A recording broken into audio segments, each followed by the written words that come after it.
Okay. So for the last couple of years, I think it's been already, I've been going through this book, Don't Believe Everything You Think, which is a commentary that I did on a Tibetan poem called The 37 Practices of Bodhisattvas.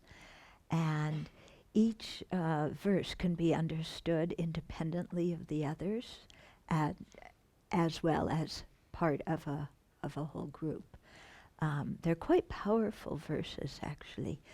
And if you want to listen to the preceding verses, then I think they're online. In fact, I know they're online. So we're on, of the 37 verses, we're already quite far along. We're on verse 32. But don't worry about it. You'll get it, even if you haven't had the first 31. Okay? So this verse says, if through the influence of disturbing emotions you point out the faults of another bodhisattva, bodhisattva is somebody with love and compassion who's working for the benefit of others. So if you point out the faults of another bodhisattva, you yourself are diminished. So don't mention the faults of those who have entered the great vehicle, the path to full Buddhahood. So this is the practice of bodhisattvas. Okay, so it says here, if through the influence of disturbing emotions we point out the faults of a bodhisattva, we don't really know who's a bodhisattva, do we? I mean, who has spontaneous love and compassion and an altruistic intention regarding all beings. We don't know them because bodhisattvas, realized beings, don't come with name tags. We all wear name tags, but they don't wear name tags saying, "Hi, I'm a holy being," because that would destroy the whole thing. If you're a really holy being, you pretend to be like everybody else, and then you do your good works, and people can learn by watching your example, by listening to what you say. If you go around saying, "Hi, I'm highly realized," then, then everybody's gonna, bow to you and put you on the next, not on Fox News, but on, some news, and you'll be interviewed by this one and that one, and then of course, you have to keep up your status, so you make more and more glorious descriptions of things that you haven't accomplished, but you're pretending you have. Okay, so that's why the people who really are spiritually advanced, they don't go around proclaiming it. So the thing is here, if we don't know who is a highly realized being, who is a holy being, So basically what this verse means, if through the influence of disturbing emotions you point out the faults of anyone, because it could be anyone, you yourself are diminished. What do you think about that one? How often do you point out the faults of other people? Once a day? 100 times a day? Yeah. Do you ever go a day without pointing out the faults of somebody? Without criticizing somebody? I don't know about you, but I'm really good at telling people their faults. Yeah. Even if they don't think they have them, I know that those people have those faults and they're just in denial. Yeah.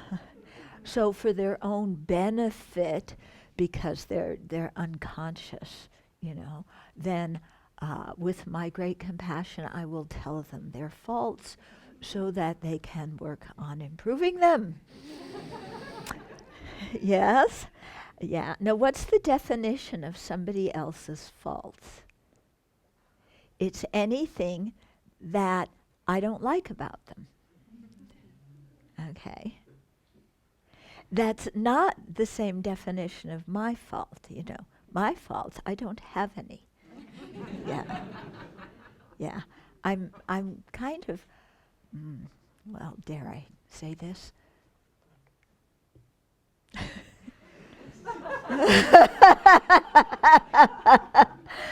You know that I'm wondering whether to talk about politics when I pause like that.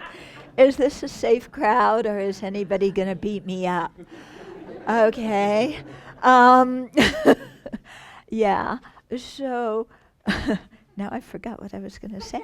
Oh, yes, when I said I don't have any faults, I'm just merely copying um, some of maybe one of the presidential candidates, who also doesn't have any faults.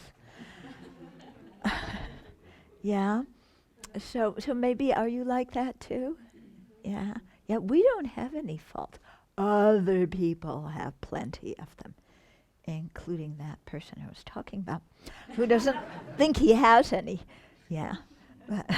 But see, that's because he doesn't know. But I know I don't. So whenever anybody tells me my faults, they're wrong. Yeah, clearly wrong. And I reject what they're saying because, again, for their own benefit, I can't let them lie.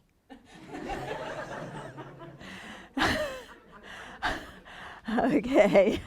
Um, but when they have faults, like I said before, then out of compassion, so that they can work on themselves and correct themselves, I will tell them their faults. Okay. Now, what usually happens after we tell people their faults? Okay. Yeah. Well, we believe in equality in America, so I tell you your faults, then you tell me my faults. Right? Yeah. And if I tell you your faults in a certain tone of voice, you will tell me my faults in that same tone of voice +1. Yes. Yeah. And then, of course, again, since you're exaggerating and you're mistaken, then I have to correct you again. So I use the same tone of voice +2. Yeah. And I say it a little louder because I think maybe you didn't hear it the first time. Yeah. And maybe I wave my hands and get red in the face just as an act, so that I really mean what I'm saying. Yeah, it usually doesn't work out so well, does it? Yeah. There are good ways to point out things to people that are disturbing to you. Okay? But just because something is disturbing to me doesn't mean it's a fault in the other person. Yeah? Because lots of things that are disturbing to us, they're ethically neutral, aren't they? Yeah. I have one friend who, I happen to walk with a lot. And I don't know how she walks, but it's always clump, clump, clump, clump. No matter what kind of shoes she's wearing, even the ones, with the soft bottoms. Clump, clump, clump, clump. I don't know how she does it. Clump, clump, clump. But it drives me buggy. Yeah. Yeah. So, is that a fault in her? No. It's just something that drives me buggy, and the drive me buggy part is my part of the thing. She's not trying to drive me buggy, I don't think. If she is, she really had to practice hard to do that. But yeah, so just because I see something as a fault doesn't mean it is a fault. That's one thing to remember, okay? If there are things about another person that disturb me, there's a way of informing them of that without blaming them and telling them they're a bad person, horrible person. They don't deserve to be loved or appreciated, because they go clump, clump, clump, clump, or because they have some other habit that drives me crazy. Okay? So here is where a lot of times at the Abbey we practice NVC, nonviolent communication. Some of you may be familiar with it, by Marshall Rosenberg. Yeah, he passed away just a few months ago. But brilliant what he has, where you talk about your feelings and your needs. So for example, with this person who walks too loudly, instead of, God, I wish who taught you to walk like that? Didn't your mother and father tell you how to walk properly and not go clump, clump? It drives me crazy. Can't you stop already? I've reminded you 15 times. Okay, that's a great lead-in to an argument, isn't it? Yeah? There's another way of doing it, where you say something to the effect of, are you aware that when you walk, that there's some noise when you make your steps? No, I'm not aware. Oh, well, I just wanted to make you aware, Or maybe they say, oh yeah, I am aware. Other people have told me that, And then you might say, I feel a bit annoyed because when I walk, I really like to focus on what I'm thinking about or focus on the conversation with you, and the sound really disturbs me. Yeah. And, and say something like that in that tone of voice where you're not, blaming somebody. Okay? And then you make a request, would you consider, going and learning how to walk properly? No, would you consider, being more mindful? Something like that. But then forget it. It's like we let the person know we can't control them. They have a choice. And, and since the part about it bugging us is our thing, then we also have to get over that. It's not that the world's going to be happier by that person changing how they walk. I'm going to be happier if I change what I pay attention to. And instead of paying attention to this thing, pay attention to the person's good qualities. Okay? So,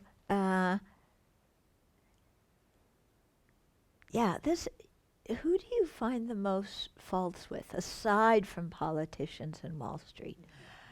Okay? Who do we find the most faults with? Yeah, isn't it? Your spouse. And after that, who? Your parents. Okay. And after that, whatever other relatives happen to be around. Yeah. You get really mad at your kids, don't you? But your kids, it's a little bit different. Yeah. It's much easier to forgive your kids. Yeah. Because you're going to control them and make them change. Yeah. Other people, it's, we can't really control so much. So, the fault-picking mind really goes to work on them, because we're around them the most. Yeah. And then we make demands, and they make demands, and then none of us are very happy in the relationship. Because then it becomes a contest of wills, a contest of who can shout the loudest. Yeah, doesn't really bring much happiness. So what this verse is addressing here is what I call our critical judgmental mind. Okay? The mind that likes to pick faults with other people. Yeah? And we've developed this fault-picking talent for many, many years. Yeah. Like since we were born. Actually, from our previous lives as well. Okay. And we've learned how to pick faults. We've learned how to judge people. Yeah. And we make all sorts of judgments. You know, we're just sitting somewhere. I go to the airport. Well, tomorrow morning, early, I'm going to the airport. You know, and you watch people, and the mind's making up stories about them. Yeah. Oh, look how this person's talking to their kids. Don't they know they shouldn't talk to their kids this way?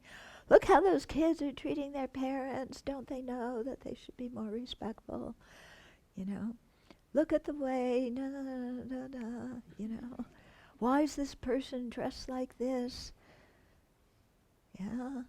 It's 68 degrees out, and they're wearing 3 jackets, you know. Or it's 48 degrees out, and they're in their shorts. Yeah. Why are they dyeing their hair blue? You know, orange would look better.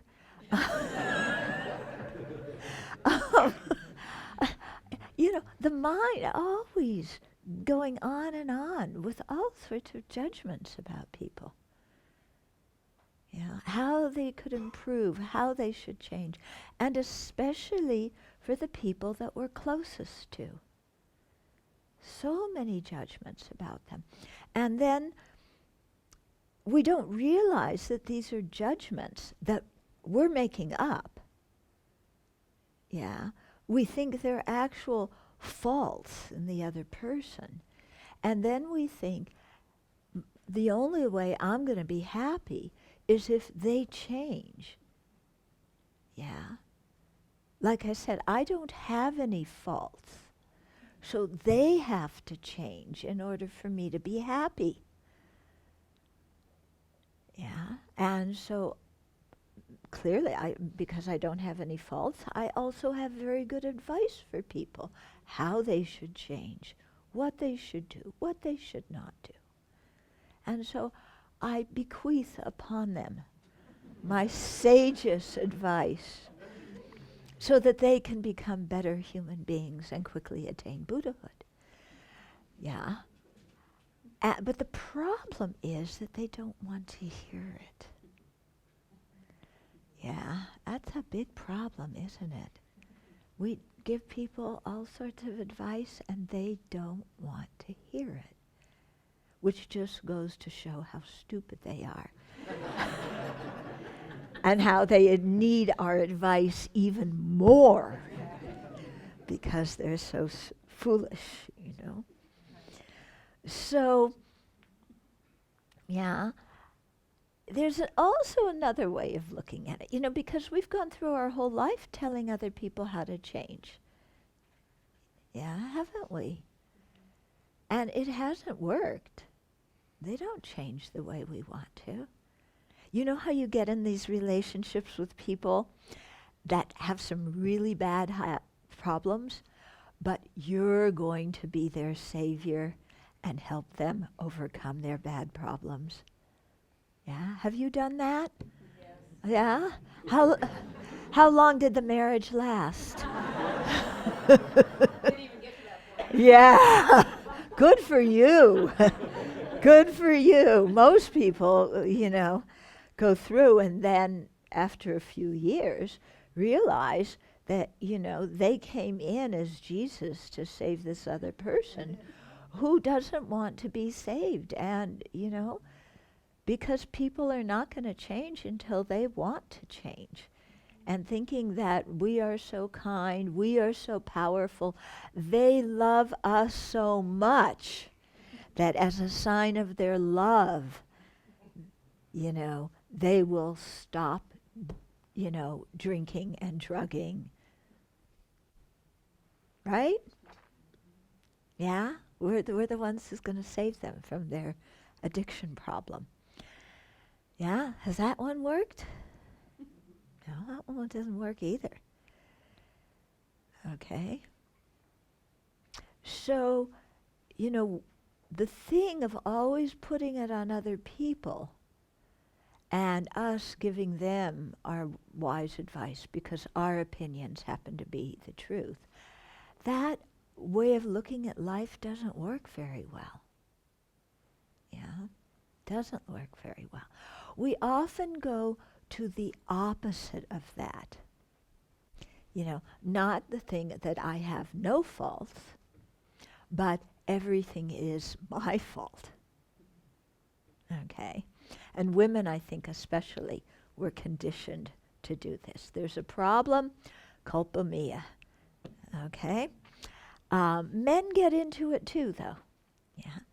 But it's another kind of unrealistic way of looking at things, you know. I'm so important. I'm so powerful that I botch everything up. Yeah. I'm so unique that everything is my fault. Yeah. Ridiculous way of thinking, isn't it? Yeah. Is everything our fault? Yeah. Of course not. I like this thing. What do they have? No fault driver's insurance. Yeah? I like that expression, no fault. I bet you the insurance still has fault. But, but you know, I really think that the words fault and blame need to be eradicated or vastly redefined. Yeah? Because picking faults at others, blaming others, is quite unrealistic. And picking at our own faults and blaming at ourselves also is not very productive. Okay? One of the reasons that these aren't very productive, in addition to the tone of voice and the way we talk to others or the way we talk to ourselves, is that we're confusing the behavior with the person. Okay? The behavior that a person does and the person themselves are different. Okay? We can say a behavior is inappropriate, but we can't say a person is evil. Okay? You're going to say, why? You know? Everybody talks about evil people. Yeah, first on the chart is Adolf Hitler, then ISIS, followed by Joseph Stalin and Mao Zedong. There are evil people. From a Buddhist viewpoint, no. There are no evil people. Yeah. There are inappropriate actions, non-virtuous actions, harmful actions. But it doesn't mean that the people who do them are evil. It means the people who do them are suffering and they have rampant confusion in their mind because they think that by doing what they're doing, they will bring about happiness. Yeah. It's a very different way. Yeah. If you look at ISIS now, yeah, I mean, those people we look, Jihadi John who goes around chopping off heads, okay? You know, we're like, if somebody's evil, he's evil. You know, look at it a different way. He's very confused. Wouldn't you say somebody that delights in decapitating people is confused? If that isn't confusion, what is? Yeah? If somebody thinks that that's going to bring happiness in the world, if somebody derives pleasure from that, they're very confused. And they're in a state of very, very deep suffering. But they're not evil. Because you put them in another situation, yeah, you teach them to think in another way, and they can be kind. Yeah. I mean, I'm sure Hitler's family thought he was very, very kind. And it's often hard, I mean, I'm just using the example of Nazi Germany, but for children of some of the SS soldiers to realize that their parents they love, who were so amazingly kind to them, were also the people who worked at the camps and executed people. Yeah? So nobody's completely corrupt. Everybody has some kindness in them. Everybody has the seeds of wisdom in them. In Buddhist language, we say everybody has the Buddha nature, or the Buddha potential. In other words, everybody can become a fully awakened being.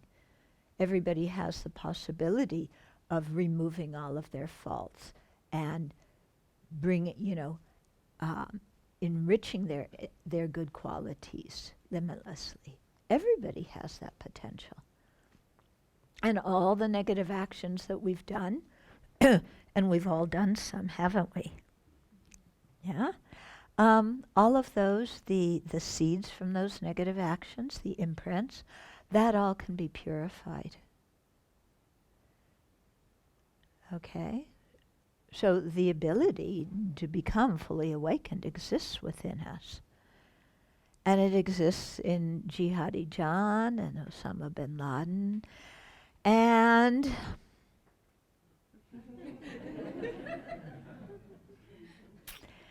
yeah. So, not only our favorite politician, but, or maybe I should say our favorite businessman. Yeah. But also fill in the blank for whoever you have in your life that you consider absolutely beyond hope. And think that that person has the seeds of goodness within themselves. Okay? And it's true, because if you put that person in a very different situation, they are going to think and act differently. And us, who have no faults and all wisdom, if you put us in a different situation and condition us in a different way, we may act like them. Yeah? This psychological experiment they did many years ago where they had people, shock people, and get some reward for, and they had to stop the experiment, because these good people were all of a sudden feeling the power that comes from, having power over somebody and inflicting pain. And, they did what they wouldn't ordinarily do. Okay, so it's not for us to really judge ourselves or judge other people. Yeah? Or blame ourselves or blame other people. What I use is take responsibility. Yeah? And it starts with, I am responsible for what I think. And I'm responsible for what I say, and I'm responsible for what I do. And okay, I may have had a lot of childhood conditioning, but now I'm an adult. As a child, I couldn't control what conditioning I got. I didn't have a lot of wisdom. I adapted whatever the influence of the world was around me. But now I am not a child. I am an adult. And I have the ability to think for myself and see what of my own assumptions or preconceptions are realistic and which ones are harmful and off the wall. And then go about the process of freeing myself from those harmful assumptions and preconceptions, and freeing myself from some of the habitual behavior that I developed before. So instead of blaming my problems on somebody else, which makes me into a helpless victim who can't ever recover or do anything useful. It gives, when I take responsibility, yeah, it means I have the ability to change the situation. Yeah, and we do have that ability. If we're waiting for somebody else to change so that the situation changes, you know? So we have to do the changing. Yeah?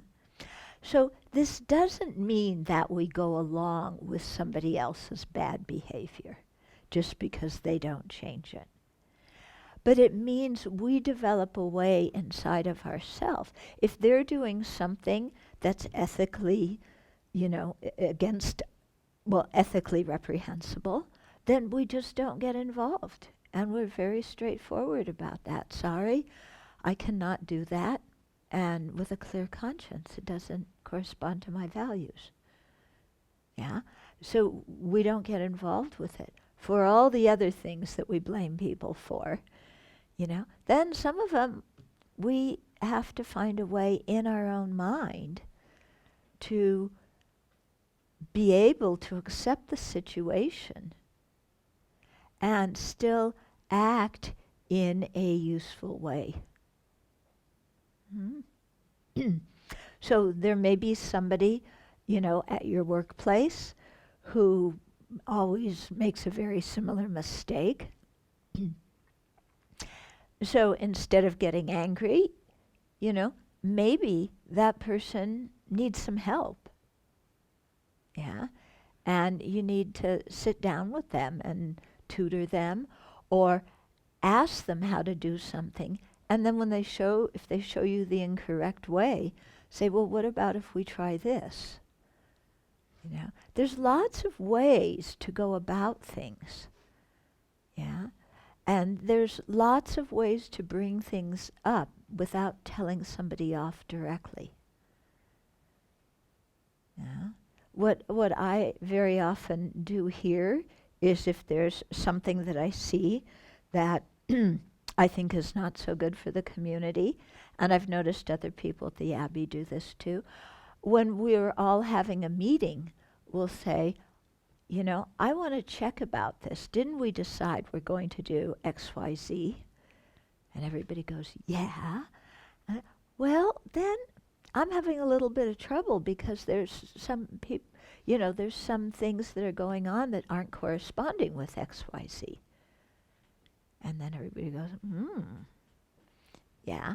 And that's very different than pointing at the finger at one person and saying, you're doing this. Okay? So very often, this is how they do things in monasteries, where people are just as sensitive as on the outside, but we're trying to become less sensitive. Yeah? That's the good part, is we're trying to be less sensitive. And sometimes we manage. But yeah, but it's much more skillful just to pose it as a question. Yeah? And then people reflect on what's happening. Okay. Now, I wanted to, because in this book, when I did the book,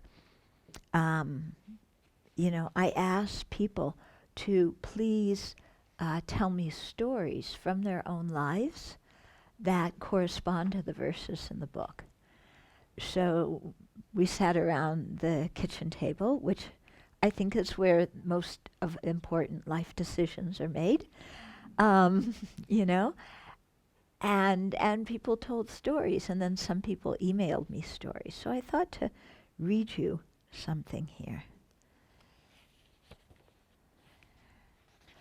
Okay.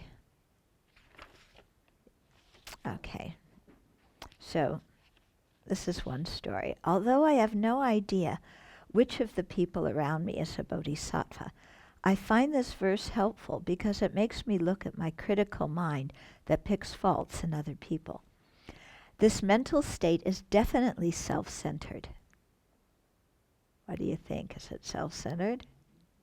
It is, isn't it? And when it's active, my inner experience is that I feel diminished. Yeah. There's nothing about being critical and belittling other people that feels good.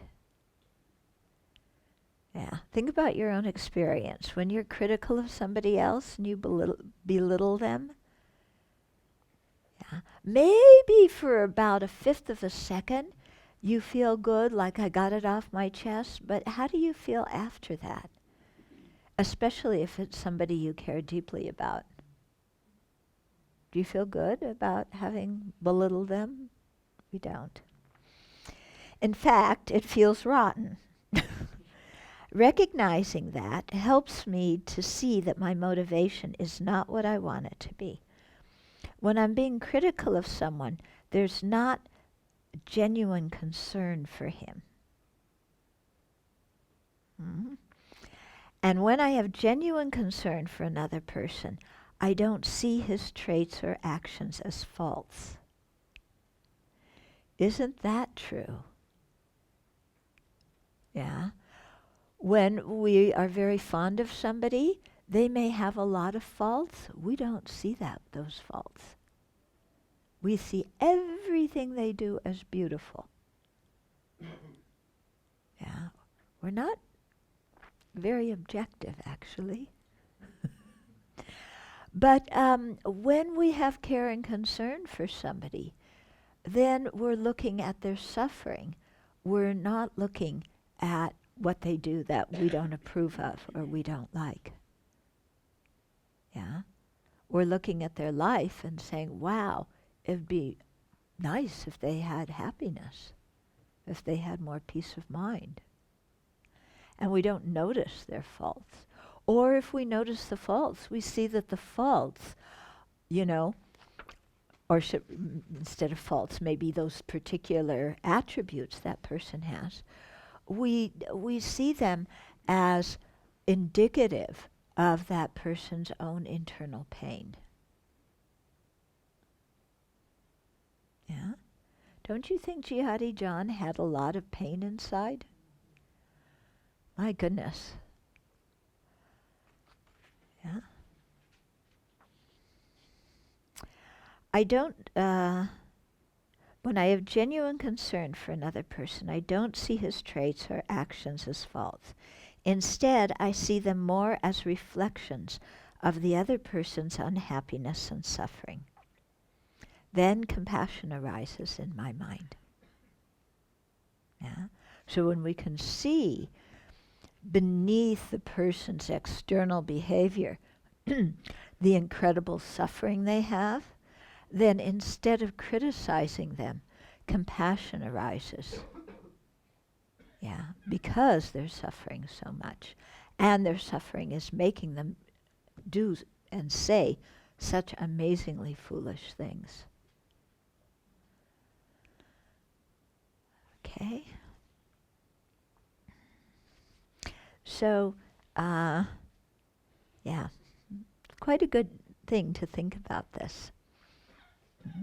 And then also, when other people point out our faults, instead of saying, oh, I just went to this talk where they talked about not doing this, here's here's the link on the website.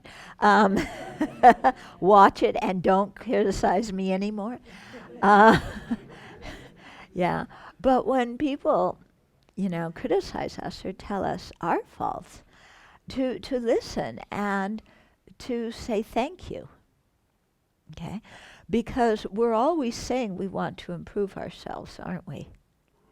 We're always saying that. And sometimes we're totally blind to things we do that are disturbing to other people. Or we're blind to ideas we have that are off the wall. And so, first listen to the other person and just say, thank you for giving me the feedback. Thank you doesn't mean that I accept everything you say about me as true. Thank you means, you're doing your best to help me. Yeah, and interpret what they say in that way.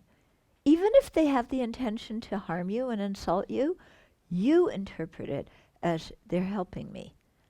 Thank you. Then you step back and, when you're not with the person, then you examine what they said. Is what they said true or is it not true? Yeah.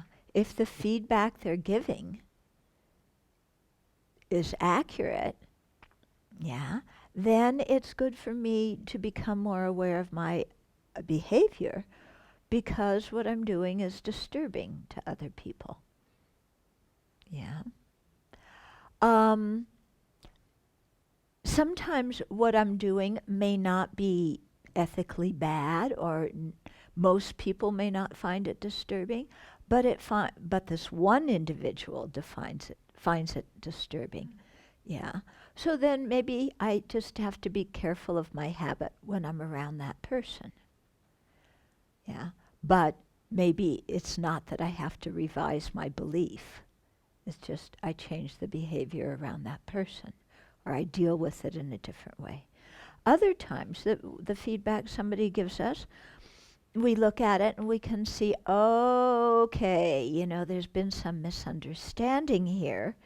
Yeah, I did something for X reason. They're thinking I did it for Y reason.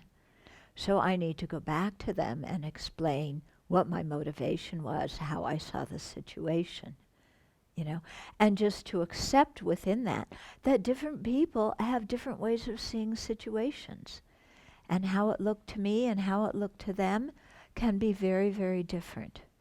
Because we all look at things through our own self-centered perspective, through our own lens. Yeah. So it can be very helpful to have these kinds of discussions and not hold on so tightly to what we believe, and not go to the other extreme and think that just because somebody said something, it's true, and we've got to change. Okay, are you getting what I'm meaning? Yeah? So it isn't don't believe everything you think, like the title of the book. It's don't believe everything anybody thinks. Yeah? But step back and use your wisdom and decide for yourself. And the more we study the Buddha Dharma, the more our wisdom increases. Yeah? And so it becomes easier to evaluate these different situations. Okay? Yeah, so we don't want to go, the one extreme of they're always wrong, or the other extreme of I'm always wrong, or their feedback is always right, or my opinions are always right. No, you want to be able to step back and really look with some honesty about it. And sometimes in doing that, we realize that actually we're not very clear. We're not so clear about what we believe, or we're not so clear about our own motivation. So we need to do some more internal reflection and gain some clarity within ourselves. Okay? So there's a little bit of time for questions and maybe answers and some comments. Yes? Earlier you said that we should pay attention to and take responsibility for our side of things. Uh-huh.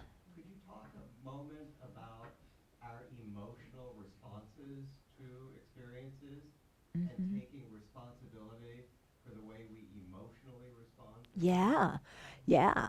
So how to take responsibility for our emotional responses.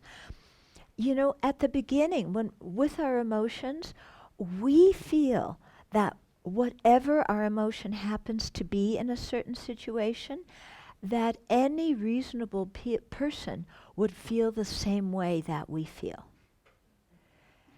Yeah.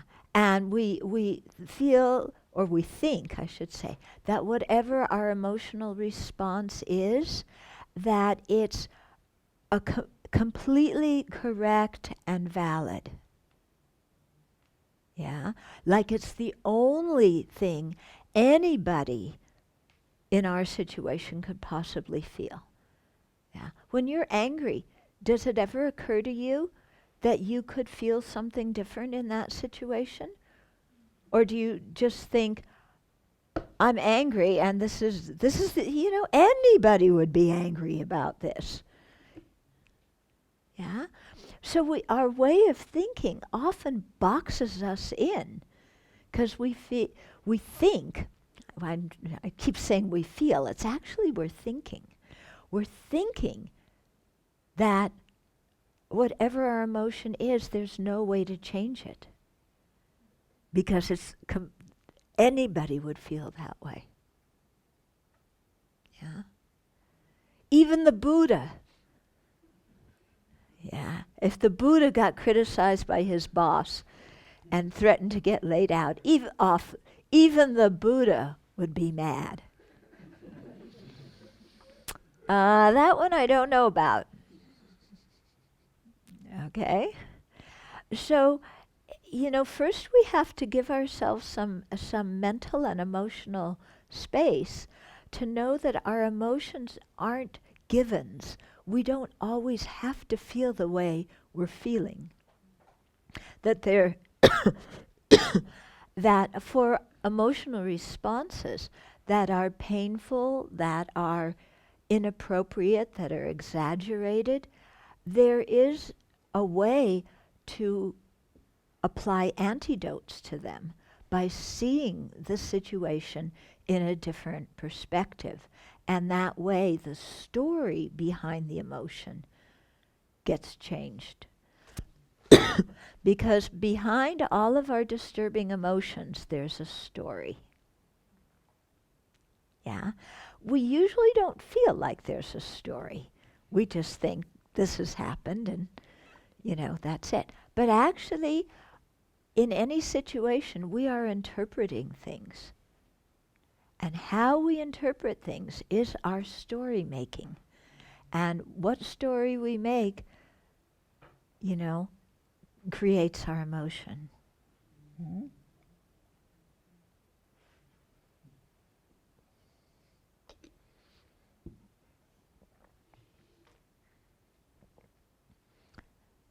So, this book actually has all sorts of ways on how to look at the situation differently. But if we do, it's very, very helpful. Yeah? And then we can take responsibility because we start changing our story. And, somebody points out our fault, for example, criticizes us, and immediately we get defensive, we get aggressive, or maybe we get defensive and we immediately shut down. Yeah, depends upon what habit you generated when you were a kid, usually. Some people, criticism, I withdraw, I shut down, I back away, I don't relate to you. Yeah. Other people, criticism, who do you think you are? Aggressive in return.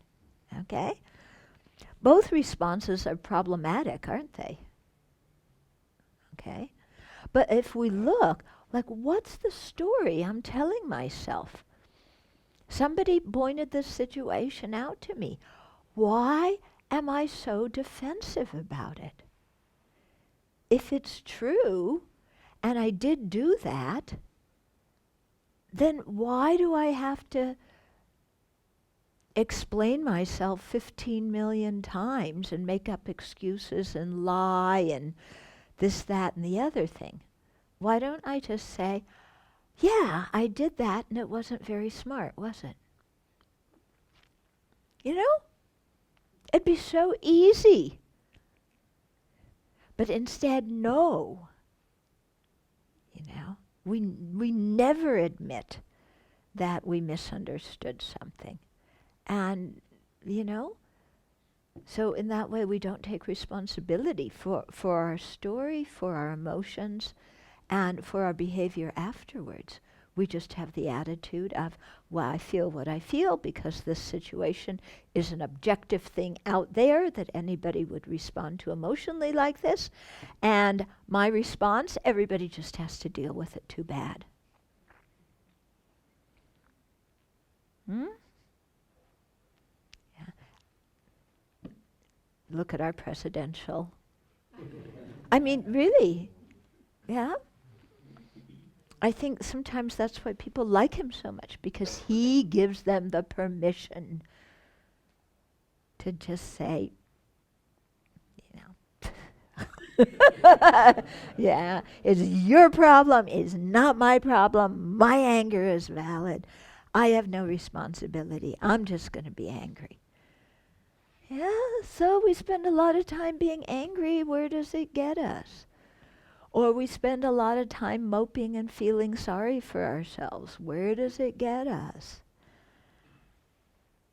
Yeah, it doesn't get us anywhere, does it? So we have to look at the stories that lie behind this. Behind the moping story, oh, somebody looked at me this certain way. I know that look. That means that the person doesn't like me. I knew it all along. We were such good friends, and it was such a wonderful relationship until now, until that person gave me that look. Now I know it's really over. And I trusted them so much. And it was so good, and I'm just devastated again. And, I can't face them. I mean, how can I face them after they looked at me that way? I can't face them again, I just feel so terrible about myself because yet again I botched up another friendship again. Yeah? Right? Yeah, where does that get us? Nowhere. Is it true? It's garbage, isn't it? Yeah? Maybe the person looked at us that way because they had the hiccups. Or they had a stomach ache or who knows what. But we make up a whole story about it. Okay. I watched something very interesting yesterday. If you go to the New York Times, they had, yesterday or the day before, yesterday, they had this thing, about police brutality and the whole thing of wearing body cameras, yeah, and people thinking that would really, show you what was going on. So they had you fill out a little thing of, I don't trust the cops. I usually don't trust the cops, or I tend not to trust them, and I tend to trust them, and I very much trust them. And so you kind of see where you are on it. And then they show you, a video. So the first video, you're watching, it's only like 4 or 5 seconds. The body camera's here on the cop, and there's another person in front, and there's no sound to it. You're just watching the camera, and everything's going wild. It's like the person in front is moving, and the body camera, because the officer's moving and going like this, everything's going wild. Okay? And so then they say, well, how much danger do you think the officer was in? And most people say a lot. And then they show the same situation from an outside viewpoint. And what the officer and the other person were doing was like doing jumping jacks in front of each other. Yeah, there was nothing, no physical assault at all. But from the viewpoint of the body camera, it looked like, oh, wow, something's going on here. Then there was another one that I found very interesting where, the cop is approaching the car from the back, and all of a sudden the guy in the driver's seat quickly opens his door and jumps out and waves his hand. And the cop freaks out, starts, everything. And and then they say, and this was taken from the camera in the cop's car, from the dashboard camera. So you're seeing the back of the officer as he's approaching, and then the guy gets out of his car, opens the car door quickly and is waving his hands, and then the cop, pulls out his gun. Yeah, because he thinks that the guy, has a gun, is going to shoot him. Then it shows that, and it looks like, from that viewpoint, that because the guy who came out of the car was waving his hand, it looks like he smacked the officer, and the officer fell down because of that. Yeah. From the viewpoint of the side, not the dashboard camera, but somebody standing at the side with their handy-dandy smartphone, it was very clear that the guy jumped out of the car quickly. He started waving his hands around, but there was no physical contact. There was several feet between him and the officer. There was no contact. And when they talked to the guy who jumped out of the car very quickly and waving his hands, it was because there was a bee in the car. Yeah? And so it really pertains to this thing, doesn't it? How we see a situation from a certain perspective, and even with a camera, we can get a false impression of what's going on. And we make up a story about it. So it's very good to look at our stories, and especially if we have habits of making up the same type of story again and again, then it's something we really need to look at. Because then we're not even thinking. It's like just emotional reaction. Okay. Yeah. I was taught to take a look at our story, things that happen to us, and find our fault in it or our responsibility to see if we maybe put ourselves in a position to get hurt. But how do we know when it's not really our fault? Or not really our responsibility. Yeah. The word fault has this thing of, there's something wrong with you. I think it is good, if we find ourselves in a not so good situation, to step back and say, okay, what is my part of it? What did I say yes to, or what did I say no to that resulted in me getting in this situation? Okay? And then we might see specific things where maybe we were blind to something. Yeah? Or maybe we thought, oh, it'll go away. Just where we were blind, where there may have been some red flags, but we ignored them. Okay? And then we can say, okay, I got myself in this situation. The other person, yes, they may have been deceitful. Yeah. Or they may have been lying, or they may not have intentionally not lied. They may have just been very, very confused themselves. But whatever it is, I just went along with it, and I didn't stop and pay attention to the red flag.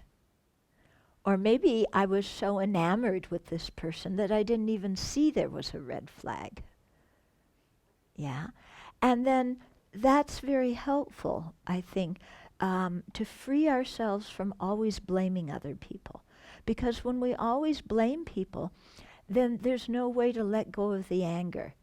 Whereas when we say, I didn't pay attention to the red flag, then then we can let go of the anger, and we can also see that we can keep ourselves from getting into that situation again in the future. Okay? Yeah? Has anybody ever gotten yourself in a situation where there were red flags and you ignored them? Oh my goodness, I've gotten myself into the biggest jams by ignoring red flags or not seeing red flags that were there or thinking that this person, you know, has so much this, and, you know, I'm going to change them or who knows what. Yeah, craziness. Yeah. I was just wondering if you could perhaps give some direction as to what you might think are some fundamental steps to begin the process of discovery of inner peace. Not discovery, we know we need to discover, but the actual transformation. Well, I would say learn the Buddha's teachings. Start at the beginning, learn what you can, put it into practice as much as you can. You know, I think the thought training teachings are especially helpful. There's a whole genre. This one is one of them, of thought training teachings, which talk a lot about how to put things into practice in daily life and how to cultivate different kinds of attitudes. Yeah, that I find very, very helpful. Okay, this will be the last question. Yeah. I have a hard time sometimes thinking about people that get enjoyment out of hurting other people. Like you're talking about cutting off heads and things like that. And you said something about them being suffering, and you know that's maybe why they behave that way. So I was just hoping maybe you could elaborate on that a little bit. Like, how are they suffering? Yeah, or Okay. how can they be suffering but enjoy hurting someone else? Because you're tremendously confused. But if we look, for example, at ISIS, if you look historically at the evolution of the Muslim world in the modern context, yeah, you can begin to understand how they feel, or how they may feel threatened by the West because of the technology, because Western countries developed bigger and better weapons faster than other places in the world. And we used our bigger and better weapons on those other places. So the people in those countries have a reaction to it. On one hand, it's a feeling of, oh, but we're intelligent too. How come we didn't do it? And another of, how can these people use these things on us? You know, rather than sit down and talk, or rather than approach the situation in another way. Okay? And so they feel resentful. They may feel like there may be a tinge of we're losing out or we're getting oppressed. If you look at the Middle East, you know, if you learn something about colonialism and what the European powers did in the Middle East, it makes much more sense why the people don't get along and why there's such a mess there.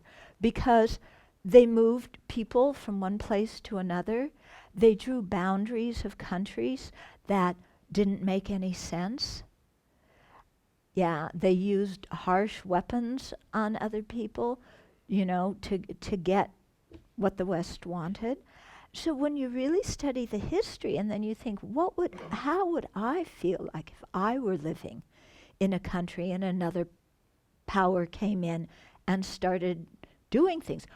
We haven't had that experience in this country, have we? You know, we've had a civil war. We've never had an invasion.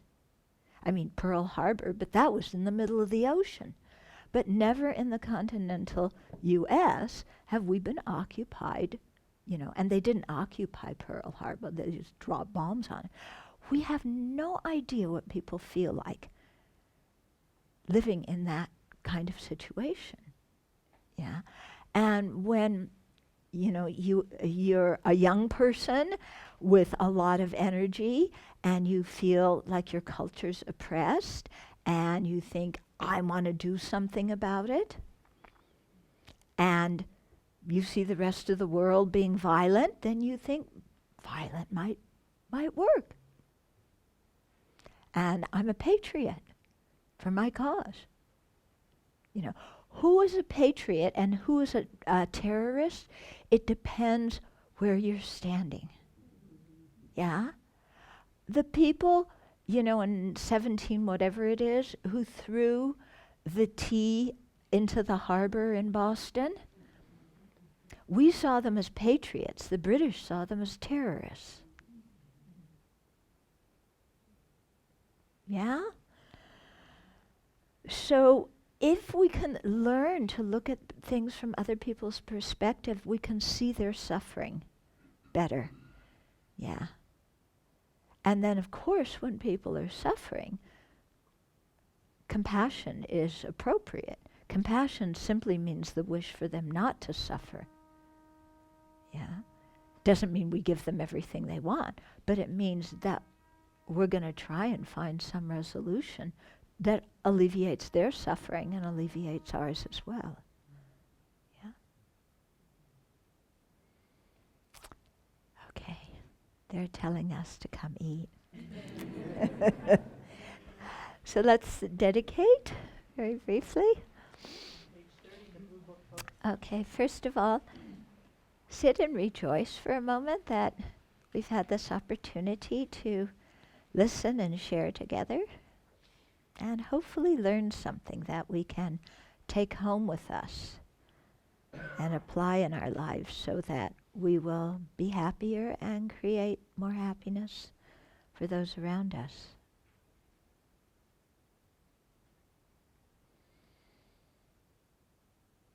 So we rejoice at our own goodness. We rejoice at the goodness of everybody here in this room.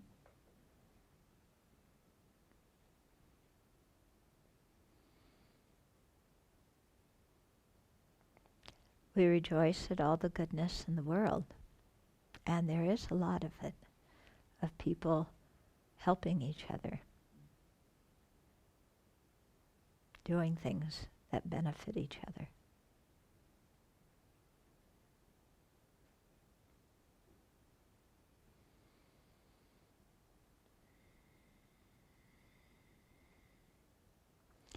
Then we'll chant the dedication verses.